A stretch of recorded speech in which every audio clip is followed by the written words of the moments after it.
Dämmerstündel von Hans Glückstein.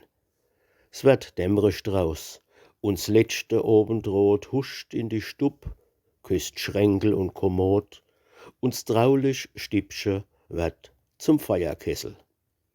Großpappe sitzt im alten Sorgesessel und sinnt und träumt von liebe alte Zeiten, von längst versunkene Jugendfröhlichkeiten. Im Kachelofen still behaglich knistert's, im Holzgebälk da knarrt's und graunzt's und pispet's, sanft durch den Kamin ein Windhauch zieht und singt ein sonniges, uralt Liebeslied.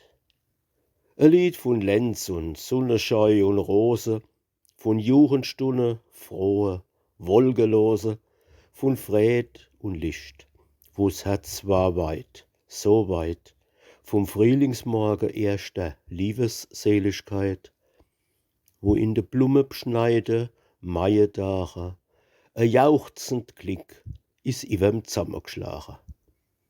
Aus dunkle Ecke, aus der Vorhangfalte, da schweben längst verstorbene Jugendgestalten und bringen am Alter mit durch sundem Blick manch längst vergessene Zauberstunden zurück. Noch einmal purpurn draus der Himmel lot, dann deckt ein Schleier sich aufs Abendrot.